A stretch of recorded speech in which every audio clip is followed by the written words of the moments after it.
स्वस्थ रहने के लिए प्रतिदिन योगासन करना चाहिए, प्रतिदिन व्यायाम करना चाहिए, रनिंग करना चाहिए। जब हम स्वस्थ रहेंगे तो स्वस्थ रहेंगे तो हर काम करने के लिए आसान हो जाएगा। अगर स्वस्थ न हो तो हर काम करना हमारे लिए मुश्किल बन जाएगा। अगर मಕ್ಕಳೇ ನಾವು ಆರೋಗ್ಯವಾಗಿದ್ರೆ ನಾವು ಎಲ್ಲ ಕೆಲಸ ಮಾಡಬಹುದು। ಅನಾರೋಗ್ಯದಲ್ಲಿ ನಮಗೆ ಪ್ರತಿ ಕೆಲಸನೂ ಏನಾಗುತ್ತೆ ಮಾಡಕ್ಕೆ ಆಗಲ್ಲ, ನಮಗೆ ಆಹಾರ ತಿನ್ನಕ್ಕೂ ಆಗಲ್ಲ, ಯಾಕಂದ್ರೆ ನಮ್ಮ ಬಾಯಿ ಕಹಿ ಆಗಿರುತ್ತೆ। ಹಾಗಾಗಿ ಮಕ್ಕಳೇ ನಾವು ಇವತ್ತಿನ मेरा बचपन पाठದ ಎರಡನೇ शीर्षिके भाग 2 आज हम इस पाठ को करने जाएंगे। तो बच्चों, मेरा नाम है अब्दुल कादिर जिलानी। मैं सैयद हंसाजी नवलाजी जैन प्रौढ़शाला में हिंदी शिक्षक के रूप में कार्य कर रहा हूँ। तो बच्चों, मैंने आपको कल पाठ किया था। कौन सा पाठ किया था? अच्छा, तो हमने मेरा बचपन पाठ को कल किया था। तो उस पर मैंने इस पाठ के लेखक हैं, कौन इस पाठ के लेखक हैं? Doctor APJ Abdul Kalam. उनका विस्तृत नाम कौन बताएंगे? विस्तृत नाम, पूरा नाम और पूर्ण हेसरु? Very good. भाग्यलक्ष्मी को एक क्लैप मारिए। देखिए यहाँ पर इसका पूरा नाम डॉक्टर एपीजे और फकीर जैनुल आबदीन अब्दुल कलाम। ये हमें नाम उनका पूरा विस्तृत नाम ध्यान से याद रखना चाहिए बच्चे। तो मैंने जो कल पाठ किया था तो गृह कार्य दिया था, आपने गृह कार्य किया है? तो मैं 2-3 बच्चों से पूछूंगा, हर एक से पूछना यहाँ पर मुनासिब नहीं है, क्योंकि आप 65 बच्चे हैं, 65 ವಿದ್ಯಾರ್ಥಿಗಳಿದ್ದೀರಿ। ಹೋಮ್ವರ್ಕ್ ಚೆಕ್ ಮಾಡೋ ಟೈಮ್ ಆಗುತ್ತೆ, ಆಮೇಲೆ ಹೋಮ್ವರ್ಕ್ ನಿಮ್ಮ ತಂದು ಕಲೆಕ್ಟ್ ಮಾಡಿ ನನ್ನ ಟೇಬಲ್ಗೆ ಇಡಿ। ಹಾಗಾದ್ರೆ ಕೆಲವು ಮಕ್ಕಳಿಗೆ ಕೇಳ್ತೀನಿ, ಅವ್ರ ಹೋಮ್ವರ್ಕ್ ಅನ್ನ ನೀವು ತೆಗೀರಿ, ನೋಡಿ ಚೆಕ್ ಮಾಡ್ತೀರಾ। ಇದರಲ್ಲಿ लक्ष्मी तुम बताओ, हाँ बताओ, होमवर्क बताओ, आपने किया? अच्छा, वेरी गुड।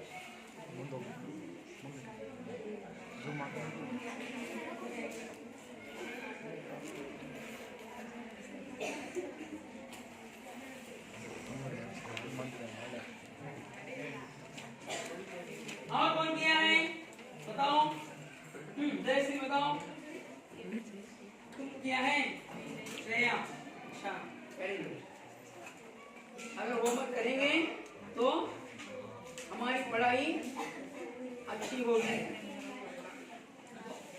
हाँ, इधर मंजू, हेमा तुम भी किया है?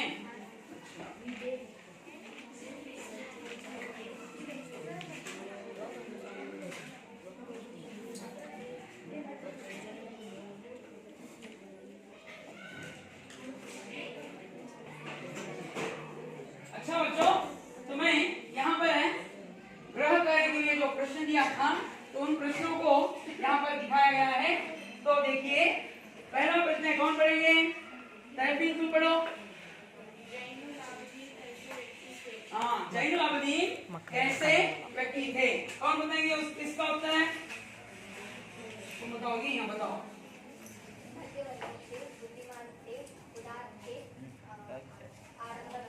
Very good. और कौन बताएंगे? हाँ बताओ।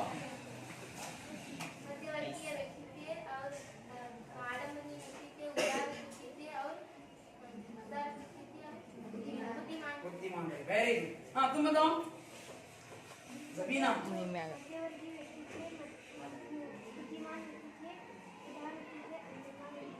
और आलमगीर व्यक्ति थे, वेरी गुड। और कौन बताएंगे? हाँ जयश्री बताओ।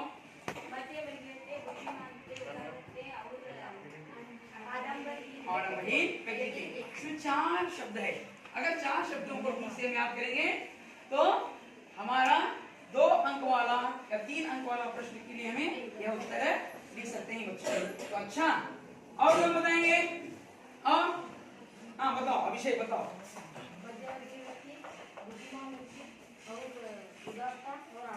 वेरी गुड, बहुत अच्छा। तो बच्चों, जैनुल आबदीन एक उदार थे और मध्यवर्ती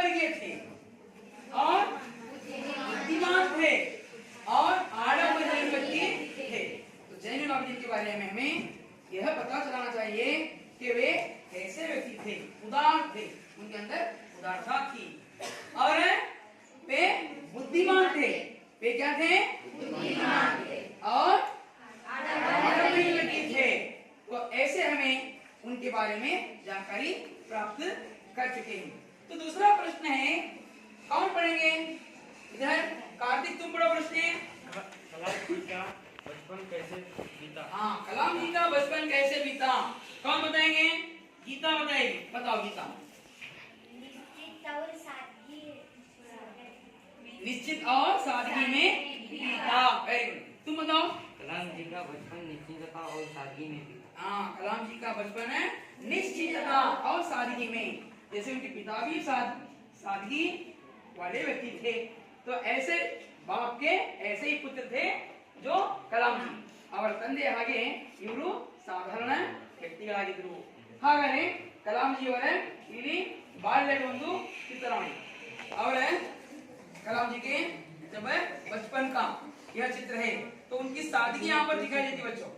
सादगी इस चित्र से हमें दिखाई देती। आगे चलकर कलाम जी भारत के राष्ट्रपति बने और महान विज्ञानी बने। इनको मिसाइल मैन कहते हैं। क्या कहते हैं इनको? Missile man. APJ Abdul Kalam को मिसाइल मैन, ಕ್ಷಿಪಣಿಗಳ ಪಿತಾಮಹ ಅಂತಾರೆ. ಕ್ಷಿಪಣಿಗಳ ಪಿತಾಮಹ ಯಾಕಂದ್ರೆ ಇವರು ಮಿಸೈಲ್ ಅನ್ನ ಏನ್ ಮಾಡಿದ್ರು, ನಮ್ಮ ಭಾರತದೊಳಗ ಸಿದ್ಧಪಡಿಸಿದ್ರು. तो ये भारत के महान व्यक्तियों में जाने जाते हैं, तो महान पुरुषों में जाने जाते हैं. तो बच्चों, मैंने कल जो पाठ किया था उसका अगला भाग मैं पाठ करूंगा. तृतीय भाषा हिंदी वल्लरी पाठ्य पुस्तक निकाले. पुरुष संख्या 32 32ನೇ ಪುಟ ತೆಗಿ. ಎಲ್ಲ 32ನೇ ಪುಟ ತೆಗಿ. ಅದರ ಮುಂದಿನ ಪಾಠವನ್ನು ನಾನು ಓದ್ತೀನಿ, ಗಮನಿಟ್ಟ ಕೇಳಿ. तो ध्यान पूर्वक सुनिएगा. तीसरा प्यारा से देखिए. ಮೂರನೇ ಪ್ಯಾರಾದಿಂದ ನೋಡಿ. ಕೊನೆಯ प्यारा कई प्यारा.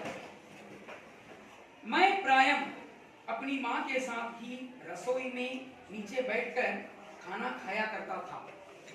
तो कलाम जी अपने घर पे रसोई ಅಂದ್ರೆ ಅಡುಗೆ ಮನೆ. ಅವರು ಅಡುಗೆ ಮನೆಯಲ್ಲಿ ಕೆಳಗೆ ಕುಳಿತು ಊಟ ಮಾಡ್ತಿದ್ರು ನೆಲದ ಮೇಲೆ. वे मेरे सामने केले का पत्ता बिछाती और फिर उस पर चावल एवं सुगंधित स्वादिष्ट सांभर डालती. साथ में घर का बना अचार और नारियल की ताजी चटनी भी होती. प्रतिष्ठित शिव मंदिर, जिसके कारण रामेश्वरम प्रसिद्ध तीर्थ स्थल है. और रामेश्वर में एक प्रतिष्ठित शिव मंदिर है, जहां इसे हमें तीर्थ स्थल कहते हैं. का हमारे घर से 10 मिनट का पैदल रास्ता था. जिस इलाके में हम रहते थे वह मुस्लिम बहुल था, लेकिन वहां कुछ हिंदू परिवार भी थे जो अपने मुसलमान पड़ोसियों के साथ मिलजुल कर रहते थे. हमारे इलाके में एक बहुत ही पुरानी मस्जिद थी, जहां शाम को नमाज के लिए मेरे पिताजी मुझे अपने साथ ले जाते थे. रामेश्वरम मंदिर के सबसे बड़े पुजारी पक्षी लक्ष्मण शास्त्री मेरे पिताजी के अभिन्न मित्र थे. आध्यात्मिक मामलों पर चर्चाएं करते रहते थे. जब मैं प्रश्न पूछने लायक बड़ा हुआ तो मैंने पिताजी से नमाज की प्रासंगिकता के बारे में पूछा. वे कहते, जब तुम नमाज पढ़ते हो तो तुम अपने शरीर से इतर ब्रह्मांड का एक हिस्सा बन जाते हो, जिसमें दौलत, आयु, जाति या धर्म, पंथ का कोई भेदभाव नहीं होता. मुझे याद है पिताजी की दिनचर्या को फटने के पहले ही सुबह 4 बजे नमाज पढ़ने के साथ शुरू हो जाती थी. नमाज के बाद वे हमारे नारियल के बाग जाया करते. बाग से करीब 4 मील दूर था। करीब दर्जन भर नारियल कंधे पर लिए पिताजी घर लौटते और उसके बाद ही उनका नाश्ता होता। तो बच्चों, मैंने 4 यहाँ पर पैराओं को पढ़ा हूँ, तो आप ध्यान पूर्वक पढ़िए और मैं यहाँ पर इसके अंतर्गत आने वाले नए शब्दों को और इसमें आपको कुछ प्रश्न यहाँ पर लिखूंगा, तो आप पढ़कर उन प्रश्नों का उत्तर देने का प्रयास करें।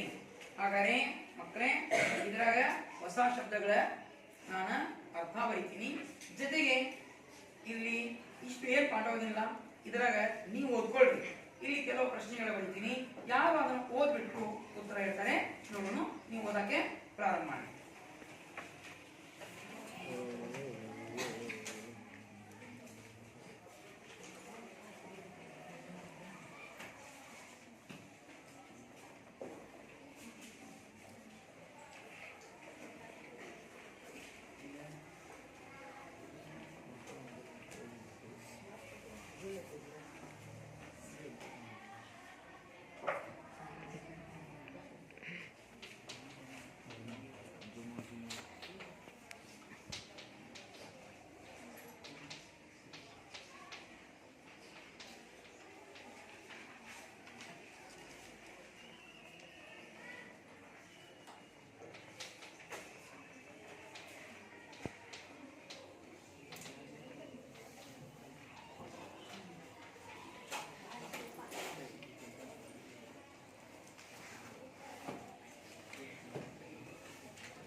पार्ट को ठीक से काउंट कर।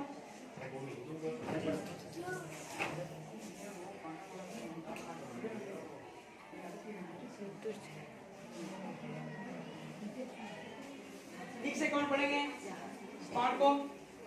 हाँ समझे ना? पहला पहला पढ़ो।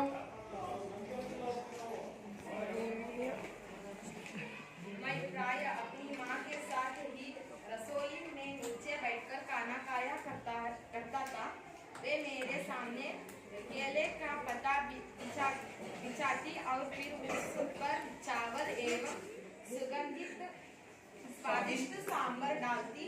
साथ में घर का बना अचार और नारियल का ताजी चटनी भी होती। Very good. और कौन पढ़ेंगे? सानिया तुम पढ़ो। दूसरा पहला पढ़ो। हाँ शिव मंदिर जिसके कारण रामेश्वर प्रसिद्ध तीर्थ स्थल है का हमारे घर से 10 मिनट का पैदल रास्ता था। जिस इलाके में हम रहते थे वह बहुत था। लेकिन वह कुछ हिंदू परिवार भी थे जो अपने मुसलमान पड़ोसियों के साथ मिलजुल कर रहते थे। हमारे इलाके में एक बहुत ही पुरानी मस्जिद थी जहाँ शाम को नमाज के लिए मेरे पिताजी मुझे अपने साथ ले जाते। Very good. नेक्स्ट लक्ष्मी तुम पढ़ोगी? पढ़ो। रामेश्वर मंदिर। रामेश्वर मंदिर के सबसे बड़े पुजारी पक्षी लक्ष्मण शास्त्री मेरे पिताजी के अभिन्न थे। आध्यात्मिक मामलों पर चर्चाएं करते रहते।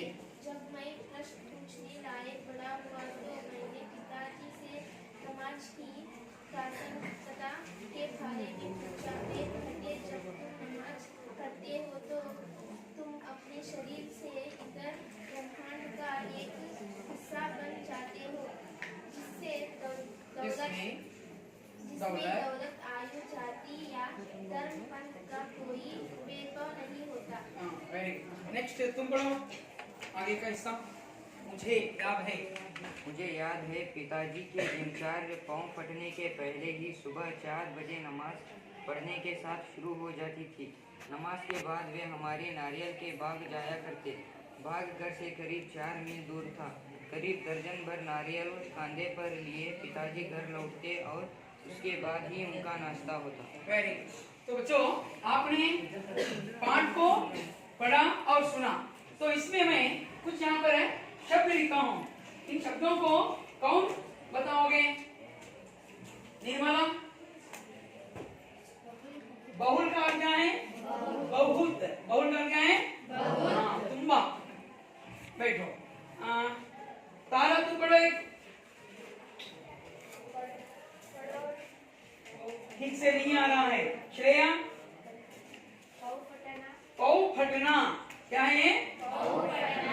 अर्थ है प्रभात होना अर्थात सुबह है होना। सुबह है होना। नेक्स्ट सज्जन तुम पढ़ो। बुद्धिमान। ठीक से पढ़ो। देखो अक्षिता तुम पढ़ो। बुनिया क्या है ये? बुनिया। बुद्धिमान नहीं बच्चे, ये क्या है? बुनियाद है। बुनियाद का अर्थ है नींव ಅಂದ್ರೆ फाउंडेशन तलपाया है ना। नींव करते हैं बुनियाद डालना, फाउंडेशन डालना, तलपाया हाकुद। बैठो। नेक्स्ट गीता तुम पढ़ो। भरसक। भरसक का क्या है? यथाशक्ति। यथाशक्ति जैसी शक्ति। बैठो। निर्मला सॉरी रक्षिता तुम पढ़ो। रसोई घर। रसोई के अंदर अड़गे मने इंग्लिश में अंदर है अड़गे मने। देन संजना लास्ट ये क्या है? दिख रहा है आपको? कल का क्या है? किनारा बॉर्डर ಅಂದ್ರೆ ತರ್ಕ್ ಅಂದ್ರೆ बॉर्डर किनारा ಇಲ್ಲಿ ಸಮುದ್ರದ ದಡ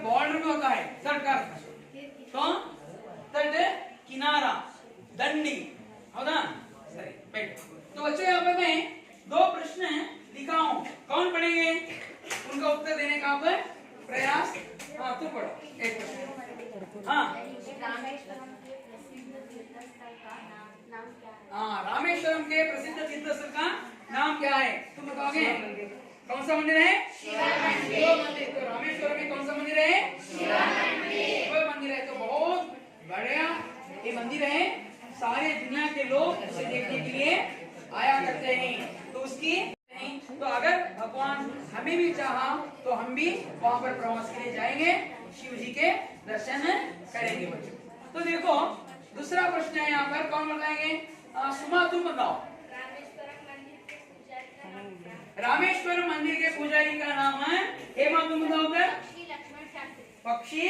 लक्ष्मण शास्त्री तो वेरी तो मैं अब इस पाठ को विस्तृत रूप से बताऊंगा आप ध्यान पूर्वक सुनते जाइएगा तो सुनिए यहाँ पर आसिया माँ जब कलाम को खाने में क्या क्या देती थी तो इन्हें देखिए पर मैं प्रायः अपनी माँ के साथ ही रसोई में नीचे बैठकर खाया करता था अगर एक कलाम रूम और ताई जदिगे आसी मस्तिगे हाँ आशी ಇಲ್ಲಿ ಆಶಿಯಮ್ಮ आशीमा ಅಂತ ಹೆಸರು तो मैंने कल आयशा बताया ना तो उनका सही नाम है आशिया तो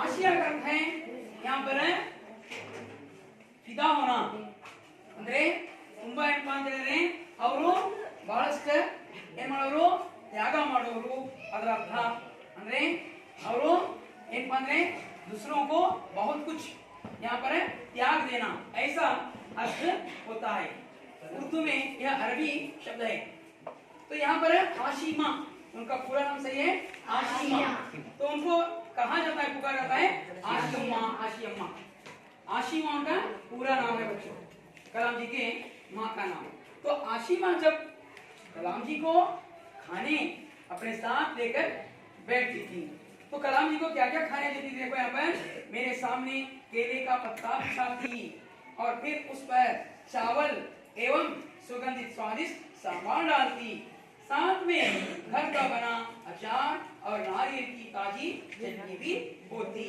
तो बच्चों यहाँ पर मैं हमारी छात्रा श्रेया ने एक बहुत अच्छा चित्र बनाकर लाई हैं तो उनके लिए हमें अपनी कक्षा की ओर से धन्यवाद देते हैं सभी को सभी तालियां हो जाएंगी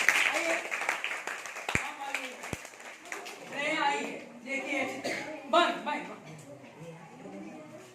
देखो देखिए यहाँ पर है इस चित्र को उन्होंने बहुत अच्छा बनाया है तो यहाँ पर है क्या है केले का पत्ता दिख रहा है आपको बाड़े वाले केले का पत्ता क्या कहते हैं बाड़े तो उसमें चावल है क्या है इसमें चावल और यहाँ पर है स्वादिष्ट सांभर है क्या है स्वादिष्ट सांभर और नारियल की ताजी चटनी है दिखाई दे रहा है आपको नारियल की ताजी चटनी और घर का बना अचार तो ये सारी चीजें आसिमा उनको घर में खाने में मैंने आपको यहाँ पर है आसिमा कलाम को खाने में क्या क्या देती थी यहाँ पर है देखिए केले का पत्ता बिछाया गया है और इसमें चावल डाला गया है और घर का बना स्वादिष्ट सांभर और ताजी नारियल की चटनी और घर का बना अचार तो ये आपको 2 अंक के लिए प्रश्न आएगा आसी अम्मा कलाम को खाने में क्या क्या देती थी तो आप आगे देखिए तो कलाम को आसी अम्मा खाने में केले का पत्ता बिछाती और सुगंधित चावल डालती और स्वादिष्ट सांभर और घर का बना अचार और ताजी नारियल की चटनी डालती प्रतिष्ठित शिव मंदिर जिसके कारण रामेश्वरम प्रसिद्ध तीर्थस्थल है ಹಾಗಾದ್ರೆ ನೋಡಿ ರಾಮೇಶ್ವರಂ ಏನಪ್ಪಾ ಅಂದ್ರೆ ಅಲ್ಲಿ ಒಂದು ಪ್ರಸಿದ್ಧ तीर्थस्थल ಅಲ್ಲಿ ಶಿವನ ಮಂದಿರವಿದೆ हमारे घर से 10 मिनट का पैदल रास्ता था ಹಾಗಾದ್ರೆ ಕಲಾಂ ಅವರ ಮನೆಯಿಂದ ಏನಪ್ಪಾ ಅಂದ್ರೆ 10 ಮಿನಿಟ್ 10 ನಿಮಿಷಕ್ಕೆ ಏನಪ್ಪಾ ಅಂದ್ರೆ ಅವರು शिव मंदिर के ಹೋಗಿ ತಲುಪಿದ್ರು। लेकिन वहां कुछ हिंदू परिवार भी थे। तो यहाँ पर लिखा जाता है जिस इलाके में हम रहते थे वह मुस्लिम बहुल था। ಹಾಗಾದ್ರೆ ರಾಮೇಶ್ವರಂ ಅಂದ್ರೆ ತುಂಬಾ ಅಲ್ಲಿ ಮುಸ್ಲಿಮಾನರು ವಾಸವಾಗಿದ್ರು। ಅಲ್ಲಿ ತುಂಬಾ ಜನ ಏನಪ್ಪಾ ಅಂದ್ರೆ ಮುಸ್ಲಿಮ್ಸ್ ಮನೆಗಳು ಇದ್ದು। ಬಹುಲ್ ಅಂದ್ರೆ ಬಹುಲ್ ತುಂಬಾ ಮನೆಗಳು ಅಂದ್ರೆ जैसे मुसलमानों का वह माहौल था जहां बहुत से मुसलमान बसे थे। वहां पर जिस इलाके में हम रहते थे वह मुस्लिम बहुल था, लेकिन वहां कुछ हिंदू परिवार भी थे। ಹಾಗಾದ್ರೆ ರಾಮೇಶ್ವರದೊಳಗೆ ಕೆಲವು ಹಿಂದೂ ಪರಿವಾರದವರು ಅಲ್ಲಿ ವಾಸವಾಗಿದ್ದರು। जो अपने मुसलमान पड़ोसियों के साथ मिलजुल कर रहते थे। ಹಾಗಾದ್ರೆ ಏನಪ್ಪಾ ಅಂದ್ರೆ ನಮ್ಮ ದೇಶ ಏನಪ್ಪಾ ಅಂದ್ರೆ ಹಿಂದೂ, ಮುಸಲ್ಮಾನ್, ಸಿಖ್, ಇಸಾಯಿ, ಬೌದ್ಧ, ಜೈನ್ ಎಲ್ಲಾ ಧರ್ಮೀಯರು ಭಾರತದೊಳಗೆ ವಾಸವಿದ್ದಾರೆ। ಹಾಗಾದ್ರೆ ರಾಮೇಶ್ವರದೊಳಗೆ ಏನಪ್ಪಾ ಅಂದ್ರೆ ತುಂಬಾ ಮುಸಲ್ಮಾನರಲ್ಲಿದ್ದರು, ಕೆಲವು ಹಿಂದೂ ಮನೆಗಳಲ್ಲಿದ್ದು, ಆದರೆ ಹಿಂದೂ ಮತ್ತು ಮುಸಲ್ಮಾನರಲ್ಲಿ ಬಹಳ ಏನಿತ್ತು ವಾತ್ಸಲ್ಯ, ಪ್ರೀತಿ, ಅನ್ಯೋನ್ಯತೆ ಇತ್ತು। ಅನೇಕತಾ ಮೇ ಏಕತಾ ಥೇ। ಹಾಗಾದ್ರೆ ಇಲ್ಲಿ ನಾವು ಕಲಾಂ ಅವರು ಏನು ಮಾಡ್ತಾರೆ, ಅಲ್ಲಿ ಒಂದು ಪರಿವಾರದ ಅಲ್ಲಿರ್ತಕ್ಕಂಥ ಪರಿಸ್ಥಿತಿಯನ್ನ ತನ್ನ ಪುಸ್ತಕದಲ್ಲಿ ಅವರು ಬರೀತಾ ಇದ್ದಾರೆ। तो यहाँ पर वे कैसे थे, बहुत मिलजुल कर रहा करते थे। हमारे इलाके में एक बहुत ही पुरानी मस्जिद थी। ಹಾಗಾದ್ರೆ ರಾಮೇಶ್ವರಂలో ಒಂದು ತುಂಬಾ ಹಳೆಯ ಕಾಲದ ಒಂದು ಮಸೀದಿ ಇತ್ತು।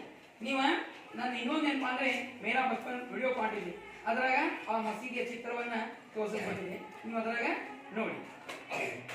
जहाँ शाम को नमाज के लिए मेरे पिताजी मुझे अपने साथ ले जाते थे। ಹಾಗಾದ್ರೆ ದಿನಾಲು ಸಂಜೆ ಜೈನುಲಾಬದಿನ ಏನ್ ಮಾಡ್ತಿದ್ರು, ಕಲಾಂ ಅವ್ರನ್ನ ಮಸೀದಿ ಕರ್ಕೊಂಡು ಹೋಗಿದ್ರು ನಮಾಜ್ ಮಾಡಕ್। ಇಲ್ಲಿ ಏನಪ್ಪಾ ಅಂದ್ರೆ ಗುಡಿಗೆ ಒಳಗೆ ಮಸೀದಿ ಇದೆ ನೋಡಿದ್ದಾನೆ, ಅಲ್ಲಿ ಏನಾಗ್ತದೆ 5 ಸಮಯ ಮುಸಲ್ಮಾನರು ಮಾಡ್ತಾರೆ ನಮಾಜ್ ಹೋಗ್ತಾರೆ, ಬೆಳಿಗ್ಗೆ, ಮಧ್ಯಾಹ್ನ, ಸಂಜೆ, ಸಾಯಂಕಾಲ, ರಾತ್ರಿ, ಹೀಗೆ 5 ಬಾರಿ ಏನಪ್ಪಾ ಅಂದ್ರೆ ನಮಾಜ್ ಮಾಡ್ತಾರೆ। ಅದಕ್ಕೆ कलाम ಮುಂದೆ ಹೇಳ್ತಾರೆ ನೋಡಿ, आध्यात्मिक मामलों में चर्चाएं करते थे। तो यहाँ पर उनके पिताजी क्या है, उन्हें नमाज लिया जाया करते थे। रामेश्वर मंदिर के सबसे बड़े पुजारी पक्षी लक्ष्मण शास्त्री मेरे पिताजी के अभिन्न मित्र थे।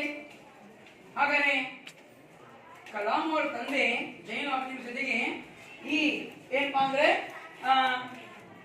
ರಾಮೇಶ್ವರ ಶಿವ ಮಂದಿರದ ಪೂಜಾರಿ ಪಕ್ಷಿ ಲಕ್ಷ್ಮಣ್ ಶಾಸ್ತ್ರಿ ಜಿ ಅವರು ಜೈನಾಬದಿ ತುಂಬಾ ಆತ್ಮೀಯ ಸ್ನೇಹಿತರಾಗಿದ್ದಾರೆ ನೋಡಿ। वे आध्यात्मिक मामलों पर चर्चाएं करते रहते थे। ಅವರು ಇಬ್ಬರೇ ಮಾಡ್ತಿದ್ರೆ ಆಧ್ಯಾತ್ಮಿಕ ವಿಷಯಗಳ ಬಗ್ಗೆ ಚರ್ಚೆ ಮಾಡ್ತಾ ಇದ್ರು। जब मैं प्रश्न पूछने लायक बड़ा हुआ, ಹಾಗೆ ಕಲಾಂ ಅವರು ಬೆಳೀತಾ ಬೆಳೀತಾ ದೊಡ್ಡವರಾದರು। ಅವಾಗ ಅವರು ಪ್ರಶ್ನೆ ಕೇಳ್ತಕ್ಕಂತಹ ಅವರಲ್ಲಿ ಏನಾಯ್ತು, ಮನದಲ್ಲಿ ಪ್ರಶ್ನೆಗಳು ಉದ್ಭವ ಆಗಿತ್ತು। बड़ा हुआ तो मैंने पिताजी से नमाज की प्रासंगिकता के बारे में पूछा। ಅವಾಗ ಕಲಾಂ ಅವರೇ ಮಾಡಿದ್ರು, ನನ್ನ ತಂದೆ ಕೇಳಿದ್ರು, ನಾವ ನಮಾಜ್ ಯಾಕೆ ಮಾಡ್ಬೇಕಪ್ಪಾಜಿ, ನಮಾಜ್ ಮಾಡಿದ್ರೆ ಏನು ಲಾಭ, ಯಾಕೆ ನಮಾಜ್ ಮಾಡ್ಬೇಕಂತ ಕಲಾಂ ಅವ್ರು ಏನ್ ಮಾಡಿದ್ರು, ಅವ್ರ ತಂದೆ ಕೇಳಿದ್ರು। ವೇ कहते ಅವಾಗ ಅವ್ರ ತಂದೆ ಹೇಳ್ತಾರೆ, ಏನ್ ಹೇಳ್ತಾರೆ, जब तुम नमाज पढ़ते हो तो तुम अपने शरीर से इतर ब्रह्मांड का एक हिस्सा बन जाते हो। ಹಾಗಾದ್ರೆ ಮುಸಲ್ಮಾನರು ಯಾವಾಗ ಮಸೀದಿಗೆ ಹೋಗ್ತಾರೆ, ಅಲ್ಲಿ ಒಬ್ಬರು ಇಮಾಮ್ ಇರ್ತಾರೆ, ಅವ್ರು ಇಮಾಮ್ ಹಿಂದೆ ಏನ್ ಮಾಡ್ತಾರೆ, ಇಮಾಮ್ ಅಂದ್ರೆ ಪೂಜಾರಿ, ಆ ಮಸೀದಿಯ ಪೂಜಾರಿ ಅವ್ರು ಏನ್ ಮಾಡ್ತಾರೆ, ನಮಾಜ್ ಮಾಡ್ಸಕ್ಕೆ ಅಲ್ಲಿ ಏನ್ ಮಾಡ್ತಾರೆ, ಮುಂಭಾಗದಲ್ಲಿ ನಿಂತಿರ್ತಾರೆ। ಅದ್ರ ಹಿಂದೆ ಏನಪ್ಪಾ ಅಂದ್ರೆ ಎಲ್ಲ ನಮಾಜ್ ಮಾಡಕ್ ನಿಂತಿರ್ತಾರೆ, ಹೌದಾ। ಅದ್ರಾಗ ಏನಪ್ಪಾ ಅಂತ ಹೇಳಿದ್ರೆ ನಮಾಜ್ ಮಾಡಕ್ ನಿಂತಿದಾಗ ಅದ್ರಾಗ ಮಹಾರಾಜನು ಇರ್ಲಿ, ಅವನ ಏನಪ್ಪಾ ಅಂದ್ರೆ ಅವನ ಸೈನಿಕನು ಇರ್ಲಿ, ಎಲ್ಲರೂ ಒಂದೇ ಸಾಲಲ್ಲಿ ನಿಂತಿರ್ತಾರೆ। ಅಂದ್ರೆ ಅಲ್ಲಾಹನ ಕಡೆಗೆ, ಅಂದ್ರೆ ಆ ಭಗವಂತನ ಮುಂಭಾಗದಲ್ಲಿ ಯಾರು ಹಿರಿಯರು ಕಿರಿಯರು ಅಂತಕ್ಕಂಥ ತಾರತಮ್ಯ ಇಲ್ಲ। ಅಲ್ಲಿ ಕರಿಯರಿರಲಿ, ಬಿಳಿಯರಿರಲಿ, ಶ್ರೀಮಂತರಿರಲಿ, ಬಡವರಿರಲಿ, ಎಲ್ಲರೂ ಒಂದೇ ಲೈನ್ ಅಲ್ಲಿ ನಿಂದಿರಬೇಕು। तो एक ही कतार में खड़े होना। जैसे इमाम नमाज पढ़ाते हैं, ಯಾವ ರೀತಿಯಾಗಿ ಅವರು ಪೂಜಾರಿ ಅವರು ನಮಾಜ್ ಮಾಡ್ತಾರೆ ಆ ರೀತಿಯಾಗಿ ನಮಾಜ್ ಅಲ್ಲಿ ಇಲ್ಲಿ ಹೇಳ್ತಾರೆ ನೋಡಿ, जब तुम नमाज पढ़ते हो तो तुम अपने शरीर से इतर ब्रह्मांड का एक हिस्सा बन जाते हो। ಅಂದ್ರೆ ನಾವು ನಮಾಜ್ ಮಾಡಕ್ ನಿಂತಾಗ ಎಲ್ಲ ನಮ್ಮ ಕೆಲಸ ಕಾರ್ಯ ನಾವು ಏನು ಏನ್ ಮಾಡ್ತೀವಿ ಜೀವನನ ಎಲ್ಲ ಮರೆತು ಈ ಬ್ರಹ್ಮಾಂಡವನ್ನು ಬಿಟ್ಟು ಈ ಪೂರ್ತಿ ಜಗತ್ತನ್ನು ಬಿಟ್ಟು ಏಕಾಗ್ರತೆಯಾಗಿ ಆ ಭಗವಂತನನ್ನ ತನ್ನ ಮನದಲ್ಲಿಯೇ ನೆನೆಸ್ಕೋಬೇಕು. ಅಂದ್ರೆ ಆ ಸೃಷ್ಟಿಕರ್ತನ ಅಲ್ಲಾಹನನ್ನ ತನ್ನ ಮನದಲ್ಲಿ ನೆನೆಸ್ಬೇಕು. ಅದ್ರಾಗ ಯಾವುದು ಯೋಚನೆಗಳನ್ನ ಮಾಡಂಗಿಲ್ಲ. तो इतर ब्रह्मांड का एक हिस्सा बन जाते हो. ಈ ಬ್ರಹ್ಮಾಂಡವನ್ನು ಬಿಟ್ಟು ಅದರ ಬಿಟ್ಟು ಒಂದು ಭಾಗವಾಗ್ತೀವಿ. ಅಂದ್ರೆ ಅವನ ಮನಸ್ಸು ಆ ಸೃಷ್ಟಿಕರ್ತನ ಇಬ್ಬರ ನಡುವೆ ಮಾತ್ರ ಮಾತುಕತೆ. ಅವರಿಬ್ಬರ ನಡುವೆ ಅದಕ್ಕೆ ಕುರಾನಿನ ಪಠಣ ಮಾಡ್ತಾರ ಅವರು. ಅವಾಗ ನಮಾಜ್ ಮಾಡೋದೇನಪ್ಪ ಅಂದ್ರೆ ಆ ಮಾಡೋದ ಅರ್ಥ ಏನಪ್ಪಾ ಅಂದ್ರೆ ಆ ಭಗವಂತನ ಜೊತೆಗೆ ನಾವು ಮಾತನಾಡಕತ್ತೀವಂತ, ಅಥವಾ ಅವನು ನನ್ನ ಮಾತನ್ನ ಅವನು ಕೇಳ್ತಾ ಇದ್ದಾನಂತ, ನನ್ನ ಪ್ರಾರ್ಥನೆಯನ್ನ ಅವನು ಕೇಳ್ತಾ ಇದ್ದಾನಂತ ಅರ್ಥ ಇದೆ. तो इतर ब्रह्मांड का एक हिस्सा बन जाते हो. तो जब तुम नमाज पढ़ते हो तो तुम शरीर से इतर ब्रह्मांड का एक हिस्सा बन जाते हो. तो क्या कह रहे हैं यहाँ पर है उनके पिताजी, क्या कह रहे हैं? जब तुम नमाज पढ़ते हो तो तुम अपने शरीर से इतर ब्रह्मांड का एक हिस्सा बन जाते हो. तो ಅದರ ಮತ್ತೆ ಹೇಳ್ತಾರೆ जिसमें ಅದರಲ್ಲಿ ದೌಲತ್, ದೌಲತ್ ಅಂದ್ರೆ ಆಸ್ತಿ, ನಮ್ಮ ಸಂಪತ್ತು, ದೌಲತ್. ಆಯು, ವಯಸ್ಸು, ವಯಸ್ಸಿನ ವ್ಯತ್ಯಾಸ ಇಲ್ಲ, ಹಣ ಸಂಪಾದನೆ ಮಾಡಿ ಬರಲ್ಲ. ಜಾತಿ ಯಾ ಧರ್ಮ, ಜಾತಿ ಯಾ ಧರ್ಮ, ಯಾವುದೇ ಜಾತಿ ಧರ್ಮ ಭೇದ ಭಾವ ಅಂತಕ್ಕಂಥದ್ದು ಬರಂಗಿಲ್ಲ. ಧರ್ಮ और पंथ ಯಾವುದು ಪಂಗಡ ಬರಂಗಿಲ್ಲ. ಕರಿಯರು ಬಿಳಿಯರು ಶ್ರೀಮಂತರು ಬಡವರು ಅಂತಕ್ಕಂತಹ ಭೇದ ಭಾವ ಬರಂಗಿಲ್ಲ. कोई भेदभाव नहीं होता. तो यहाँ पर ಅದರಲ್ಲಿ ಪ್ರಾರ್ಥನೆ ಮಾಡುವಾಗ ಯಾವುದು भेदभाव ಇರುವುದಿಲ್ಲ. तो यहाँ पर है जैन अपनी नमाज के बारे में क्या कहते हैं? पूरा वाक्य कौन पढ़ेंगे? पूरा वाक्य, जब तुम नमाज पढ़ते हो तो तुम अपने शरीर से इतर ब्रह्मांड का एक हिस्सा बन जाते हो, जिसमें दौलत, आयु, जाति या धर्म पंथ का कोई भेदभाव नहीं होता. तुम पढ़ो. जब तुम नमाज पढ़ते हो तो तुम अपने शरीर से इधर ब्रह्मांड का एक हिस्सा बन जाते हो, जिसमें दौलत, आयु, जाति या धर्म पंथ का कोई भेदभाव नहीं होता. Very good. तो यहाँ पर है जब तुम नमाज पढ़ते हो तो इतर ब्रह्मांड का एक हिस्सा बन जाते हो, जिसमें दौलत, आयु, जाति, पंथ, धर्म का कोई भेदभाव नहीं होता. तो फिर आगे कहते हैं, देखो मुझे याद है पिताजी की दिनचर्या पाँव फटने के पहले ही सुबह 4 बजे नमाज पढ़ने के साथ शुरू हो जाती थी. तो बच्चों मैं भी जैसे सुबह ಬೆಳಿಗ್ಗೆ ಯಾರು ನಮ್ಮ ಜೀವನದಲ್ಲಿ ಸೂರ್ಯೋದಯಕ್ಕಿಂತ ಪೂರ್ವದಲ್ಲಿ ಹೇಳ್ತಾರೆ ಅವರ ಜೀವನದಲ್ಲಿ ಕಾಯಿಲೆಗಳು ಬರಂಗಿಲ್ಲ, ಅವರು ಆರೋಗ್ಯವಂತರಾಗಿರ್ತಾರೆ. ಹಾಗಾಗಿ ಕಲಾಂ ಏನಪ್ಪಾ ಅಂದ್ರೆ ದಿನಾಳು ಬೆಳಿಗ್ಗೆ ಪ್ರಭಾತ ಹೋನ ಬೆಳಿಗ್ಗೆ ಅಂದ್ರೆ ಸೂರ್ಯೋದಯಕ್ಕಿಂತ ಪೂರ್ವದಲ್ಲಿ ಎದ್ದು ಅವರು ಪ್ರಾರ್ಥನೆ ಹೋಗಿದ್ರು. ಪ್ರಾರ್ಥನೆ ಮಾಡಿ ತನ್ನ ತೋಟಕ್ಕೆ ಹೋಗಿದ್ರು. ಪ್ರಾರ್ಥನೆ ಮಾಡಿ ತನ್ನ ತೋಟಕ್ಕೆ ಹೋಗಿದ್ರು. तो यहाँ पर जैनुलाब्दीन पाँव फटने से पहले कहाँ जाते थे? अपने मस्जिद जाते थे. तो पाँव फटने से पहले वे सुबह 4 बजे नमाज पढ़ने के साथ शुरू हो जाती थी.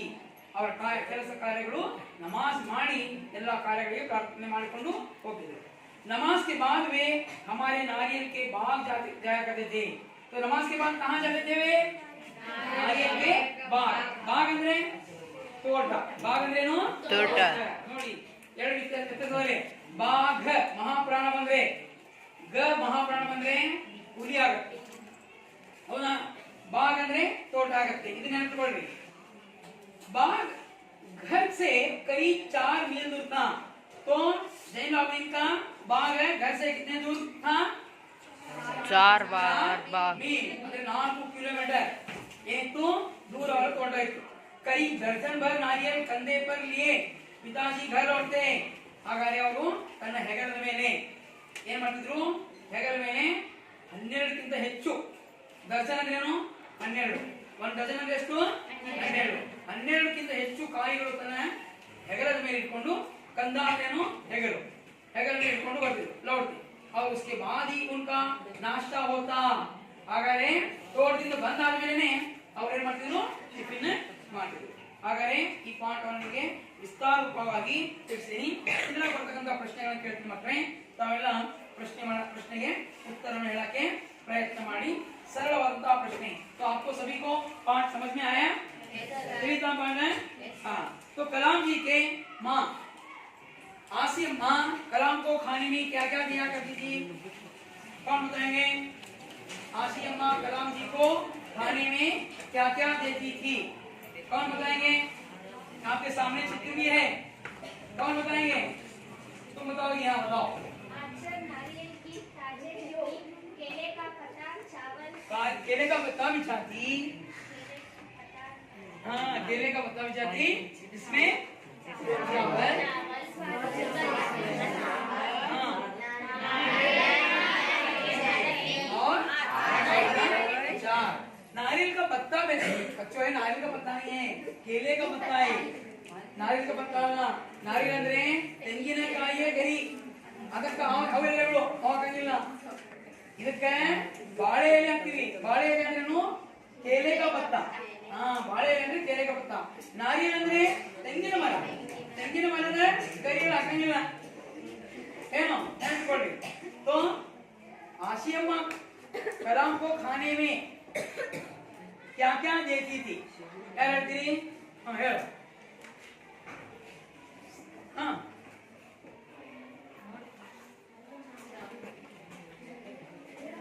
केले का पत्ता बिछाती, केले का पत्ता बिछाती और फिर उस पर चावल एवं सुगंधित स्वादिष्ट सांभर डालती। साथ में घर का बना हुआ अचार, नारियल की चटनी होती। और कौन बताएंगे? मत क्या करती थी?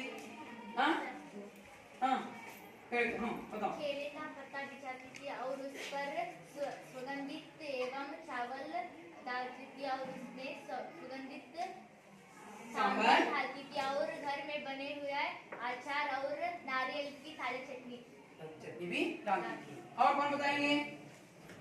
और तुम बताओ। हाँ अफसाना। आसियम्मा कलाम को खाने में क्या क्या देती थी? केले का पत्ता बिछाती थी और उसमें अचार, नारियल की चटनी, चावल और स्वादिष्ट सांभर। और स्वादिष्ट सांभर. देखो बच्चों, यहाँ पर है सबसे पहले ಮೊಟ್ಟ ಮೊದಲ ಊಟ ಕುಂದಿದಾಗ ಮೊದಲು ಏನಾಗ್ತಾರೆ? ಅನ್ನ ಹಾಕ್ತಾರೆ, ರೈಸ್ ಹಾಕ್ತಾರೆ. ಆಮೇಲೆ ಅದಕ್ಕೆ ಆಮೇಲೆ ಅದಕ್ಕೆ ಉಪ್ಪಿನಕಾಯಿ. ಹಾಗಾಗಿ ನಾಲ್ಕು ಪದಾರ್ಥಗಳನ್ನ ನಾವು ದಿನ ಊಟ ಮಾಡ್ತೀವಿ. हर रोज हम खाते हैं, तो इसको हमें ध्यानपूर्वक याद रखना चाहिए. याद रखना चाहिए. ನೋಡಿ ಇದನ್ನ ನಾವು ನೆನಪಿಟ್ಕೋಬೇಕು.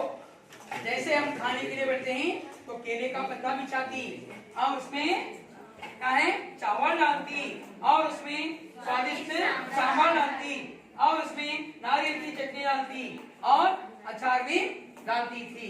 तो इस प्रकार यहाँ पर आसियम्मा खाने में देती थी. और प्रश्न है, रामेश्वरम के मंदिर के पुजारी कौन थे? बताओ सीधा. पक्षी लक्ष्मण शास्त्री. Very good. रामेश्वर मंदिर, वहां पर कौन सा मंदिर है? का मंदिर है. रुखसाना तुम बताओ.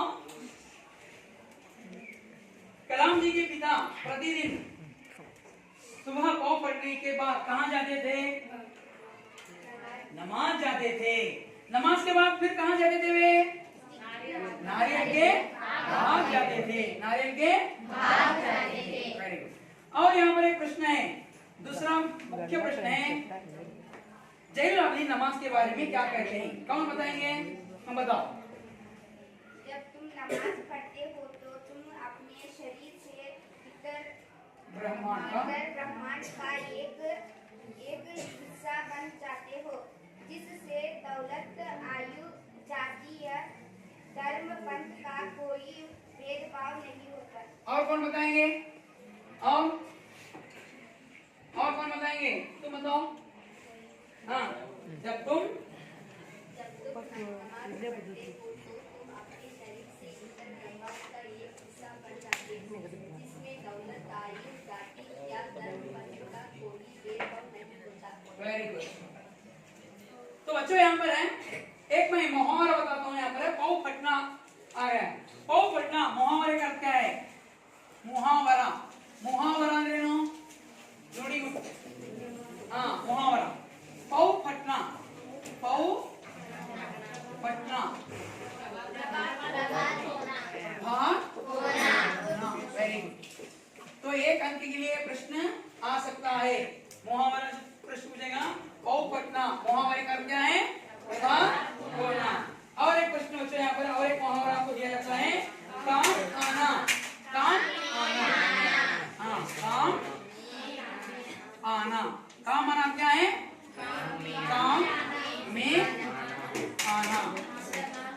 हाँ, काम में आना, बस इतना है। हमें इस्तेमाल होना भी कह सकते हैं। काम में ಅಂತಂದ್ರೇನು ಇಸ್तेमाल होना, ಅದು ಯಾವುದೇ ಒಂದು ವಸ್ತು ಇದೆ ಅದು ಬಳಕೆಗೆ ಬರಬೇಕು, ಅದನ್ನ ಬಳಕೆ। तो बच्चों आज हमें यहाँ पर आपको पाठ समझ में आया? पाठ था, अर्थ था। तो मैं आपको यहाँ पर गृह कार्य देता हूँ, 2 प्रश्न आप अपने घर पर लिख कर लाइएगा।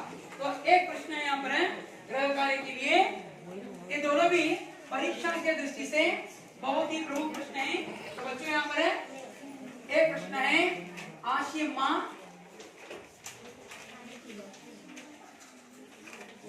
कलाम को खाने में क्या क्या देती थी। दूसरा प्रश्न है, जैनुल नमाज के बारे में क्या कहते हैं? जैनुल लाबदीन नमाज के बारे में क्या कहते हैं? तो इन दोनों प्रश्नों को आप घर पर लिखकर लाइएगा। तो मैं यहाँ पर अपना पाठ समाप्त करता हूँ। धन्यवाद।